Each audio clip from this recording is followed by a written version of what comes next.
So yeah. So no, I had a really good dream before we had our rant before this recording. So and Rita hasn't even heard about it. So Nope. um, but no, we talked about how do we get there, that spirit realm, and I had this really cool dream where it was almost like a festival of all the zeros, and there were you walked in, or you could like I suppose some people drove in. There were drive-in movies. There were like movies that were playing all around this festival area, this private secret kind of, I don't know if it was a campground or somebody's property. But you came in and your task was you needed to contribute and create something in order Ooh. to be a part of it. So you couldn't just come and like take in the movie without creating something else. And so somebody created this. It looked like a McDonald's, this fast food place, but everything was chocolate. So my mom was with me, and she said, "Oh, go get me one of those chocolate hamburgers." And so me and a friend went and got a chocolate hamburger from her. Somebody was, handing out glow in the dark collars for pets that were there. There were movies. There were little pop up tents of entertainment and bands and things playing. And it was on this huge, huge property.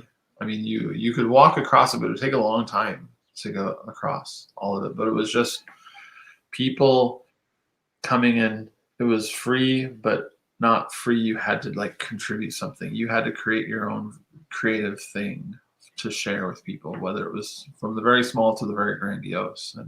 Mm-hmm. But people, and you had to keep it a secret from the What? outside world. This Zero festival. Oh, okay.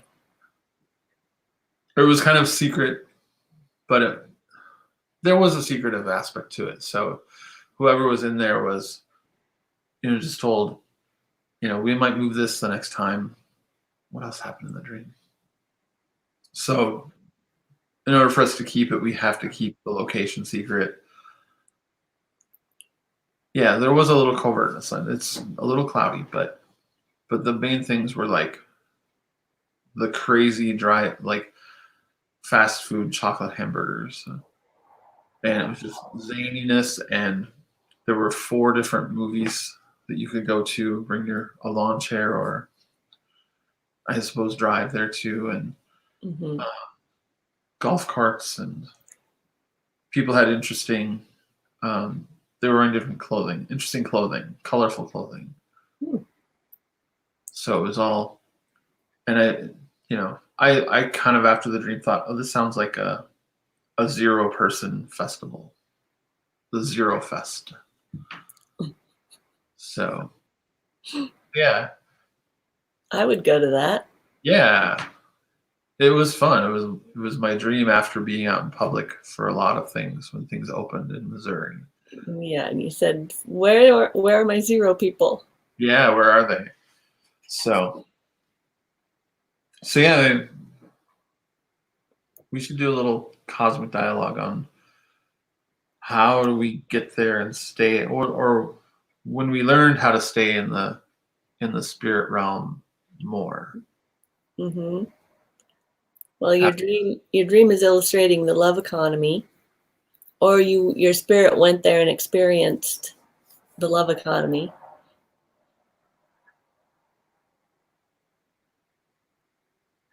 Yeah, Secret of nothing seemed too much of an indulgence, and nothing seemed too expensive. Nothing seemed too much like, oh, I can't get that. I've already budgeted this or whatever. There was none of that. Yeah, because you could just create something. Right. Mm-hmm. Hmm. And it's separate from the rest of the world.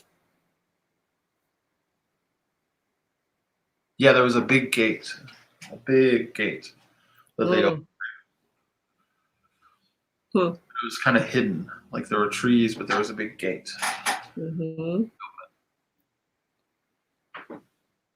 You know what you created to get in? I don't know what I created. No. Hmm. But it was me, a friend, and my mom. All right. So that's what I remember.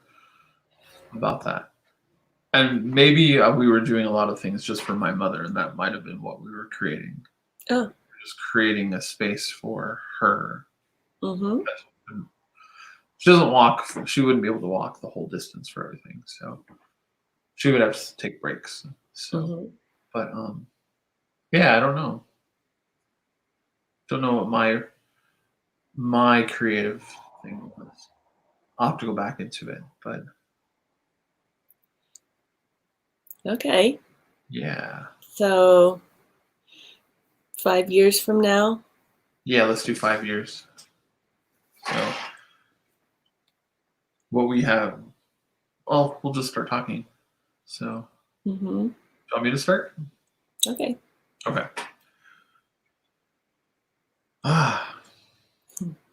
So I remember 5 years ago after I had this dream of this Zero Fest, where it was a created space where to get in, you had to bring your creativity. You had to bring your own sort of economy. Like if you wanted access to all these great things that people were creating, you also had to create something yourself to share.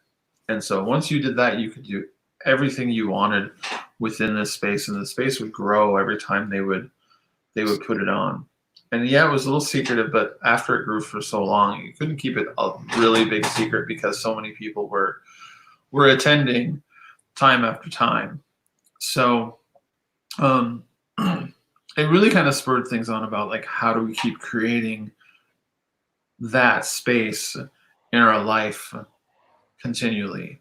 We can have the festival, but then we come back to this world. What do? We still have to connect and stay connected to this more spiritual, more creative, more in line with spirit life.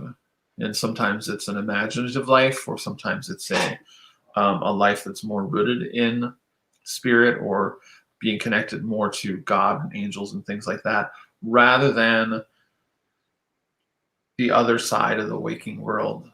People are like really acknowledging that they can put up a barrier in their mind now.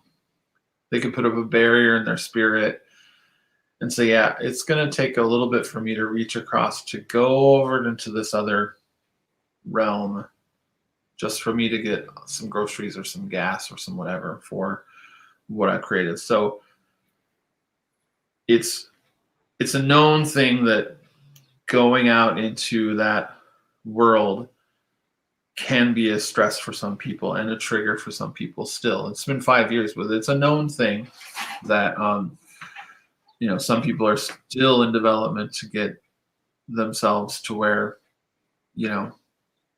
it's almost like that other world is like a very strange experimental world, and you can come back and it can be beautiful or incredibly horrible or very loving or very learning, but it's not, they don't feel like it's as real as the realm they've created. So it's it's the predation realm. And yeah, even though it's healing, it's still the realm of predation. So to cross into that predation space is still tougher for all of us. And so people are creating ways every day of like, how can we like be really self-sufficient and not cross into that predation world either as much or ever. So people I'm sorry, I have to interrupt again. You don't have to do it at all. So. I have to interrupt again because of my cat. Hang on. Okay. You can keep talking. Okay. Let me get the screen big for me.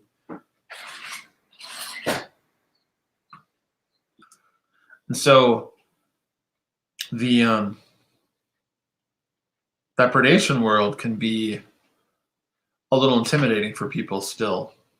So for those who have stayed in it, for those who stayed in the predation world or kind of crossed back and forth all the time, there's a bunches of people that we know that they're like the people we contact, and they've created their own kind of economy of like helping others to like, we'll go back into that for you because we have all the tools and the coping mechanisms and all these things in place, and we're rock solid. So it's almost a role in this new created society of these folks who who are able to walk between and be a little more covert, and they're the actors among us who actually know. They're almost like spies, and we like, can you help me go across there and do this? But you and I, we've been really good about, well, we don't really need this world. We don't really need that world over there. So there are some little things, I think we're still working on fuel, little things like chocolate, coffee, it's amazing how those things just 5 years, they dissipate, but we still go and do that. There were a few for a while who thought that it was kind of a game to go into the predation world for a little while. That kind of dangerous for them. They realized that, well, it was just an experiment, and they felt the correction of that, so they don't necessarily go and play there. But it's also a good learning example now for kids who grew up during this time in this past 5 years of, should they cross over there, to be prepared and to see a stark difference in predation economy and love economy. And so it's very eye-opening for some youth.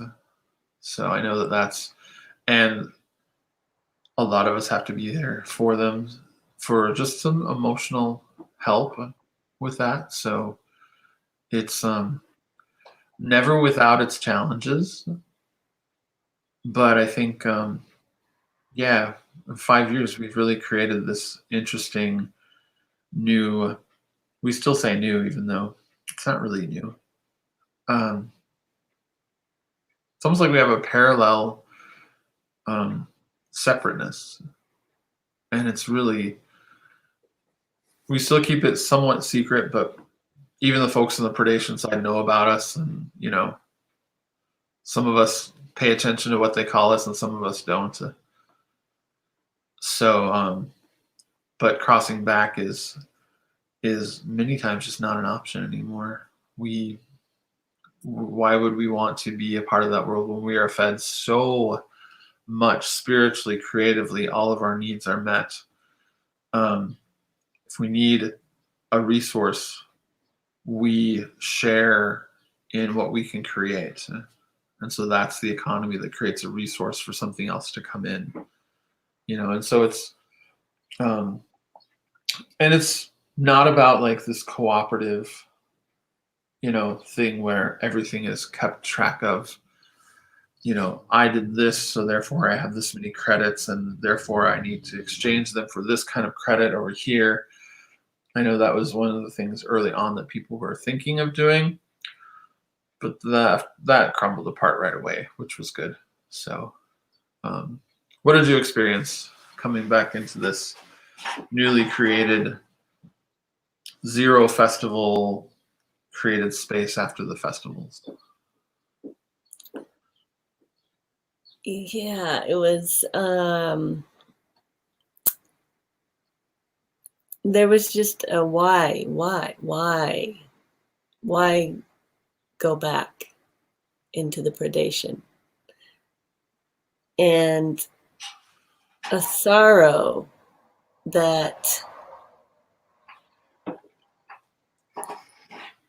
few people explored enough to even find the entrance to the to the Zero Fest. And so we found it was secret, not because we kept it secret, but because nobody wanted to know. And so after a while, some people were fed so well in this other realm that they were able to go back into the predation without it affecting them, as a means of attempting to assist people to even understand that something else could be possible, to even just start imagining that something else other than what they were living in that horrible, predatory, world. Do you hear that? Yeah. Yeah. Run for your life. Yeah. And being silenced so often in the predatory world, one way or another. So they were able to go back and assist people who wanted to be assisted, and those who didn't, who ignored or attacked or forced them to go even dimmer to be in that world. They were just let to be what they wanted, because we didn't have to be in their predation. But they were always invited to come with us. It's just that there were natural laws in place that they couldn't get there unless they were willing to feel and acknowledge what they had been supporting in the predatory realm. Yeah. So some folks blamed us. Well, they won't let us in. They won't let us have what they have. And that would be another thing they had to feel through, that need to blame and not take responsibility themselves. So they were aware. So that was like the first step. They were aware that it was something they couldn't have and wasn't going to be given to them without them doing something to be attuned to it. And that was like the major hurdle for everyone to get through. Once they started being aware, they had to let go of a lot of addictions. And interesting that you say chocolate. We had to figure out how to get the chocolate. And that I had quit chocolate shortly before the Zero Fest, because that was just one choice in many of wanting to be healthy and well and not attached to an addiction that was going to hold me back in any way. And that was like the natural law in place. You have to be willing to let go of addictions. So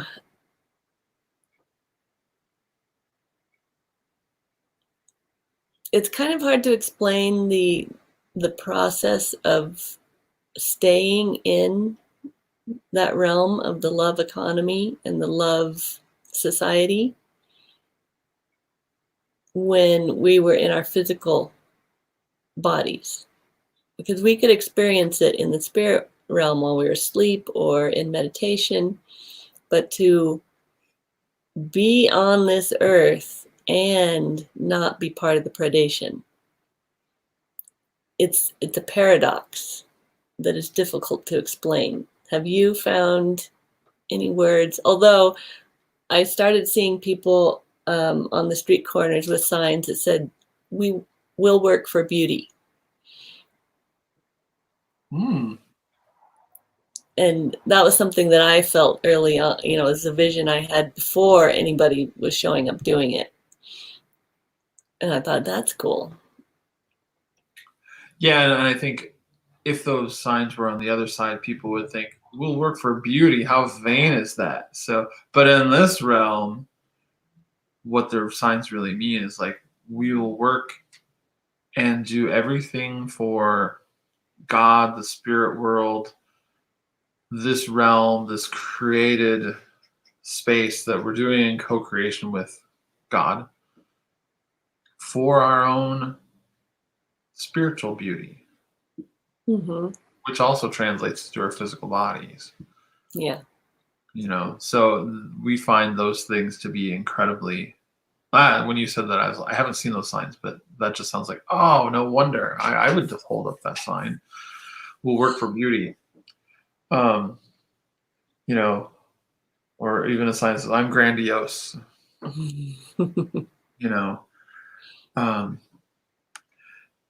Yeah, and it is a paradox because like the physical body, we still have to feed our physical body.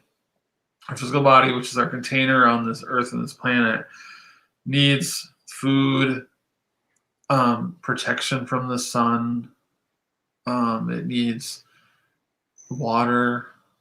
I mean, we're not immune to like needing resources from the earth or food, water, shelter. Um, Sunscreen, making our own sunscreen was a really necessary thing to learn right away. We learned it. So I We think also learned to alchemize the sun in the way that we hadn't been taught before, so right. that sunscreen wasn't so necessary. Wasn't so necessary all the time. And Mhm. you know, and as we teach people these optimization processes, there are some main gaps we have to like use for them. So then that becomes like a little bit of a challenge. But yeah, we're flesh bodies. We have hunger. We have feelings. We feel through feelings. We cry. And people still want to hold and comfort people to get to like make pain go away. But we understand more now that when we hold someone who's in pain, it's not to make that go away, but just to witness it and to be with them and to help them alchemize through, feel through it so they can come to another spot emotionally. Um, for many people, that takes longer than you would think, and some people it's fast. But we realize that was what was missing on that predation thing. People weren't willing to witness people just going through their feelings, and um, that's why they gave us addictive medicines. They gave us other things that we could be addicted to, so that we could either cover our feelings, eating our feelings, um, not artificially making ourselves awake by caffeine and coffee, um, you know, artificially making ourselves think we're feeling happy by certain foods that we're addicted to. So yeah, there was a lot of feeling. Mm. Tons we had to go through when Mm. we decided to make this permanent. And it's a blessing. Yeah. It's such a blessing when this became more permanent. And I Well, think that's what some people are afraid of when they think about coming into yeah, the Zero Fest land.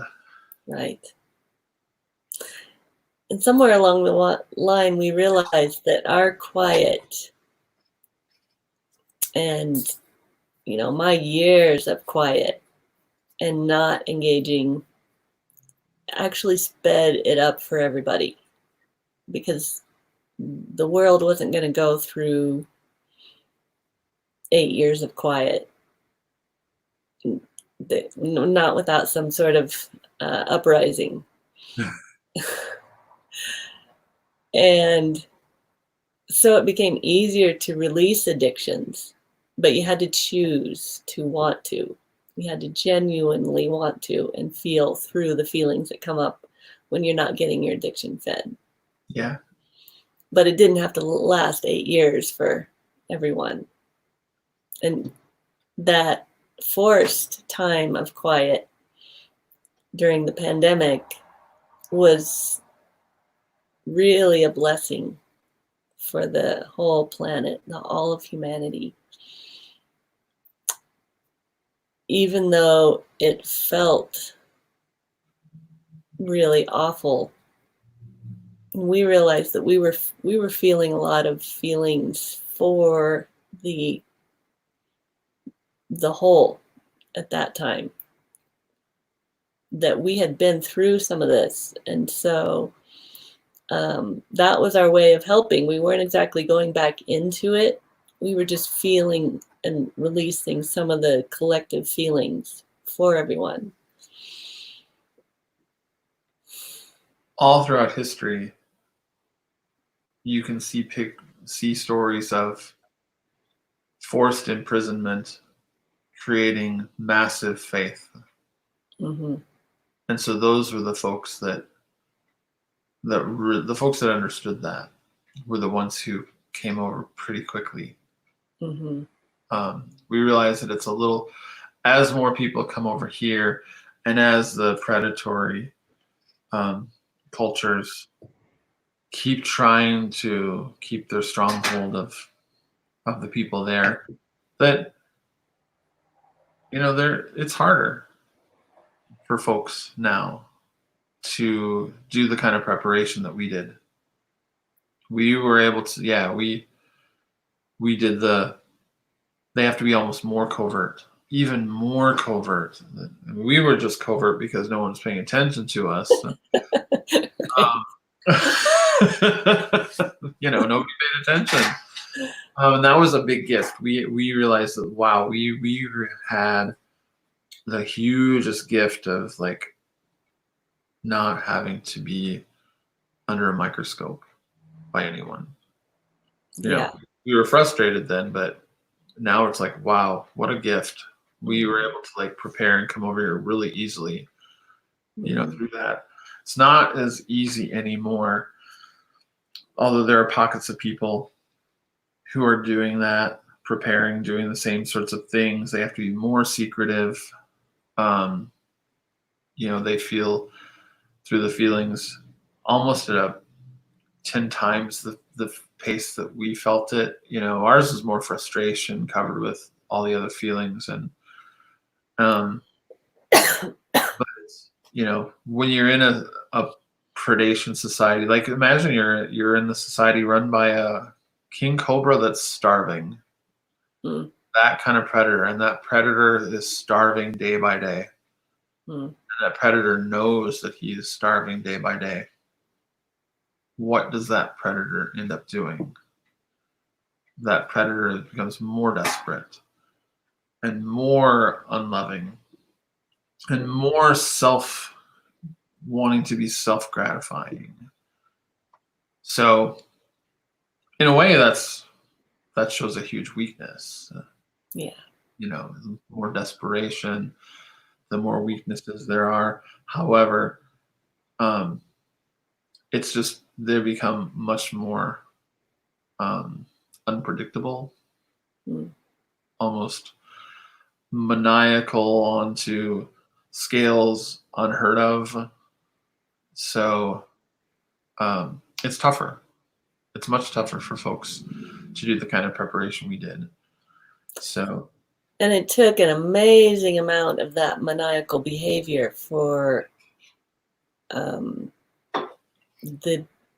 majority of people to notice that of what was actually going on.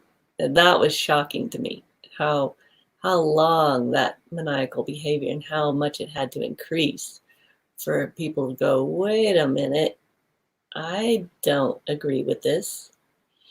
Yeah. And we had to have faith that it was going to continue escalating, and who wanted that? Nobody, but that's what was going to shift everything. Yeah, and it's 5 years later, it's not completely shifted. We know that. Mm-hmm. But yet we have this space. Oh, so grateful. So yeah, that's the amazing thing. And yeah, we were able to kind of recognize these things early. Well, even though at that time I thought this is a bunch of crap. I'm done. Mm-hmm. But it is amazing to think how much. Yeah, I have to like center myself more in love, but lovingly, I'll say it's amazing how people can be so conditioned. Amazing and this maniacal crazy. How it's funny they call us the cult. That's a tactic they use. They call us the cult when we're not the ones who are preying upon their compliance to or employing mind control to get agreement or servitude or obedience. Mm-hmm. everyone is here. Everyone can leave if they really want to. We hope Yeah. that everyone can leave if they want. Mhm. Free. Um, so that's you really see how twisted and maniacal that system of predation is, and it's almost like you have to almost like personify it into a creature that's dying and desperate. So we had to learn really early on not to demonize the people that were subject to it. Mhm. So to have compassion and to hold that compassion constantly. And that's what's people still do that. People are at the door on our side singing, songs of. I mean, that sometimes there are people who go and sing at our door on the inside here of songs of just lament for family and other people that are still on the other side. But they'll willingly feel those feelings and express them through even like the paintings. It's like the murals on our wall are incredible. Sometimes very touching. And I go there when I feel like I really need a recharge to feel what's really what I really need to feel. Because I get a little too comfortable, but I want to feel what I really need to feel over there. Or when I become a little too critical of people, I will go to the wall and I'll listen to their wailing songs and their songs of compassion and loss for the people that they love on the other side, and just feel that. And it just seems to put it all in perspective of one, why we're here, because we know that love is stronger than that, and two, just to like not demonize people. Mhm. We that's what the monster predation creature or whatever wants us to do. Yeah. They want us to do that work for them. Yeah. Well, kids had to leave their parents. They looked around and said, "This is stupid. I'm going over there." Yeah. And the the upset of their parents. Their parents were more upset than the kids because they were well cared for, where they were better cared for in this realm. And they could see it all right away. And they weren't being brainwashed into believing that that's how they had to be. So that was a huge catalyst as well. And for bringing a lot of people because of that. But they had to feel through all of their feelings of loss and anger and resentment and blame as if we took their children from them. No, no, the kids had a free pass and they wanted to come. Yeah. So a lot of people learned from them. They could see what the difference was, why they couldn't get through. Once they could feel enough of their feelings, they could come on over. Yeah. And then there was that feeling, and some parents came over and were reunited with their children. Mm-hmm. Many, Mm-hmm. many, and they it took a while for them to get over that, not get over, but to work through the feelings of guilt Mm-hmm. that they had, and forgiveness they had to go through. Yes. Guilt and forgiveness, and realizing that they had to forgive themselves for those feelings of, wow, I treated my children like property. I treated Mm-hmm. my children like the very property, like I could buy and sell them for approval Mm-hmm. or transact them so that I had status. I And could then show them as trophies, yeah. or they were mine in that sense. And a lot of people had to go through a lot of self-forgiveness. It was beautiful. Yeah. And Beautiful. then they had to forgive their own parents for having treated them that way. Yep. Mm-hmm. So in the spirit realm, it was a lot easier for us to see this and to create all this, but in the physical realm, then we deal with crying people daily, and we love it. Yeah. Good thing we prepared. Good thing I went Mm. through that crisis training Mm-hmm. long ago in my 20s. Oh my gosh. Mm-hmm. And a lot of people who came over here were like that. Mm-hmm. First Yeah. responders, um, former therapists who are fed up, um, you know, people who traveled the realms of feelings and various things. You know, we have, I mean, look at the cut of the old predation society. We have folks from every walk and every vocation and every stripe. Yeah. Yeah. All the roles are filled Yeah, willingly, happily, passionately. passionately and Mm-hmm. lovingly. Yes. So it works. Um, we needed some we needed some legal folks when the children came over, and that just beautifully played its way out. So very interesting. That's probably for another cosmic dialogue how that Yeah. happened. Yeah. Um, but we needed those folks. We needed parents. We needed lawyers. We needed all sorts of folks like that who did come over, and then it just sort of opened the floodgates. And yeah, we weren't the predatory society, the predatory realms they were living in. So Mm-hmm. they could come willingly, and now children can come willingly Yeah. because there is that was a major, and I don't even want to tout a victory, but it was a major truth moment for the predatory realm. Mm-hmm. Yeah, your children may come willingly. Yeah. And um, And would you like them to be well cared for and in a loving environment, or would you like to keep them smothered and unhealthy? Which was always the choice. It just became really obvious after that time. right, right.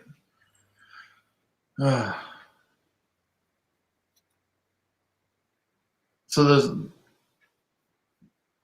there are many little those other things that we experience there that we don't necessarily experience here. I mean, there's a different way of dealing with addiction, and then once people come over willingly after they've worked through their addictions, it's doesn't mean things don't spring up because we are bodies and we're flesh and we eat and we drink water and we know the human condition of humanity, but we have a different approach, and it works. So, what was the moment that you realized that you were in another realm and you didn't have to go back?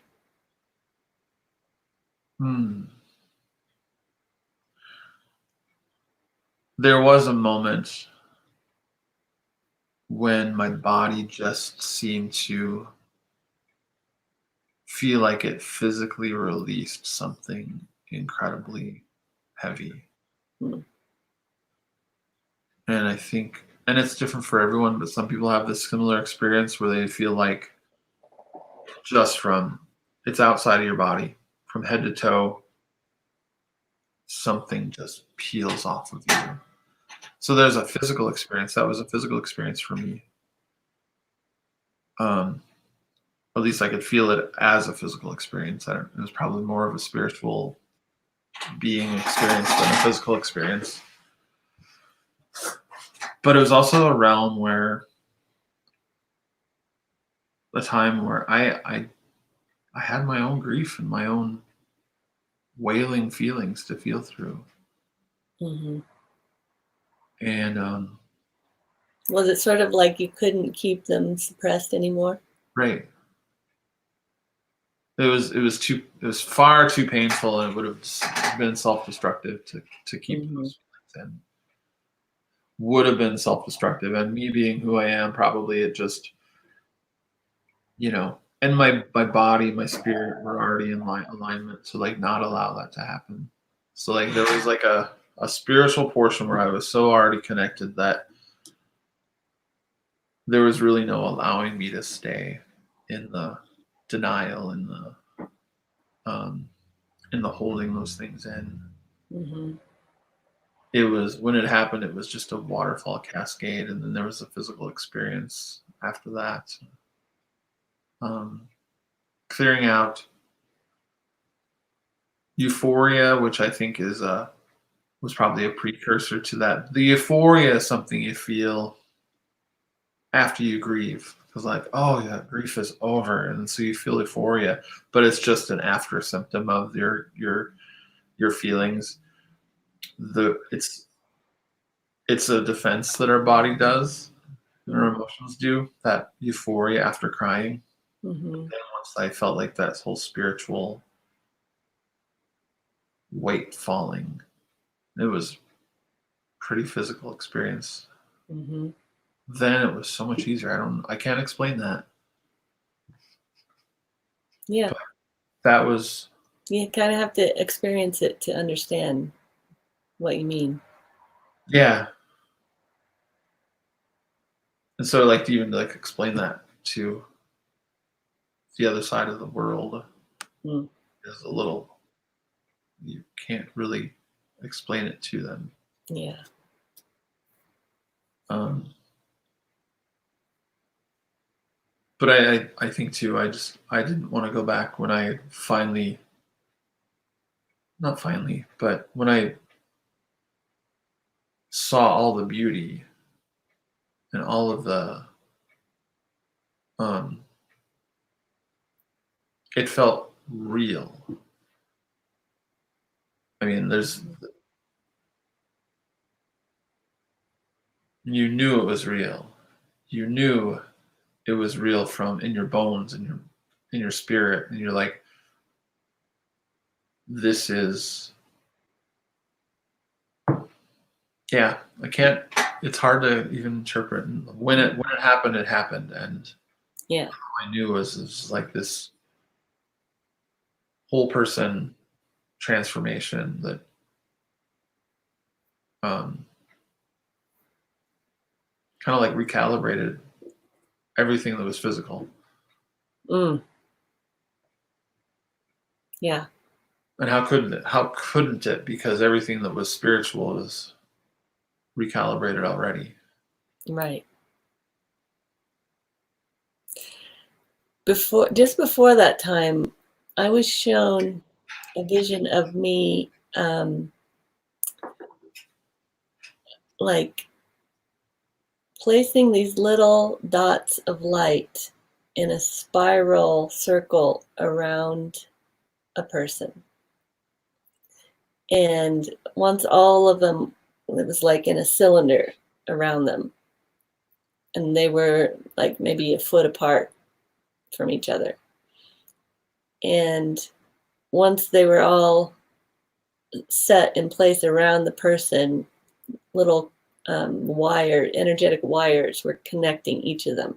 So there was energy running through all of them in that spiral. And that became like a sort of spacesuit for people to come and see what they could experience before they had really chosen what they needed to do to come and live in the other realm. And I had to feel through feelings of like unworthiness of how am I doing that for people? But I'd worked through enough stuff to know that, okay, I have to accept this, that this is part of what, of my work for beauty. And it acted like a barrier from all of the unloving, unharmonious feelings that carried from the old way, so that none of us would be affected by that, and that it would, keep it contained so they would feel it more. It couldn't be projected outwards. And the first person I did that for was my soulmate, and then it became a just a service for anybody who stepped up to want it. And then it also became something to do when helpers were going back into the predatory world, so their feelings of love and kindness and wanting to serve would be amplified for them. Yeah. And be amplified out, because that definitely could get through. But the negativity and anger, rage, blame, all of that couldn't affect them as they were attempting to assist people out of predation. There is a distinctness of those folks that you serve who go out into the predatory world. There is people know right away, oh, Here they come. must be someone from there. Mm-hmm. It's almost like a buffer so that their brightness won't be painful, so that people won't completely run away. But people know almost instantly. If they, some folks won't pay attention to it intentionally, but people know right away in general. Mm-hmm. Oh, yeah. Oh, she came from over there. Mm-hmm. Yeah. So they either ask questions or they just step aside or they... Right. And some people say, how can I get one of those spiral things? Yeah. And that's what leads them towards us. Yeah. Some people can't see that spiral thing. It's invisible to them, but they just see the person. And there's something different about her. She must be from over there. Mm-hmm. Yeah. Yeah. So you and I got our spirals in place right away. Yeah. And that helped a lot. Yeah. That unworthiness, I felt that too. Mm-hmm. At first. So we had to work through that. That's all self-forgiveness. Why do we feel unworthy? We haven't forgiven ourselves for, those earthly missteps, I guess. And I'll just call them missteps. Everyone has them. Yeah. And feeling unworthy is a denial of all the preparation that we did. Right. And that's not loving. No. So and I think too that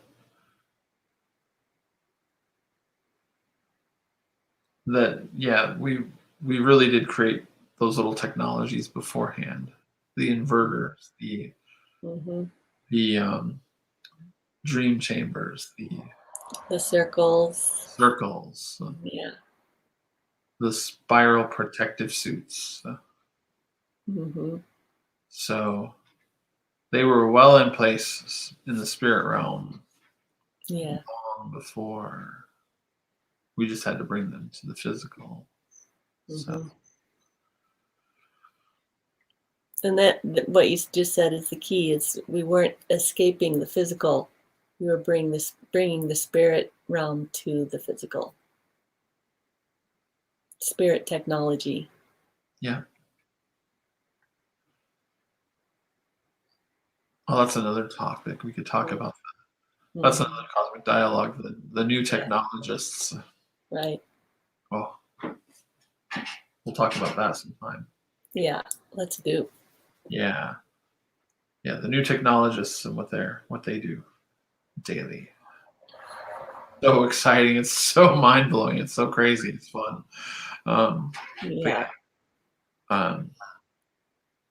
and their children technologists. Oh, Mhm. we'll talk about that. Yeah, talk about the professors. Yeah. Um, what else do you want to talk about? Are we good for 50 minutes? Yeah. Well, we just have to go live it. Yes. Yes. And it exists there already.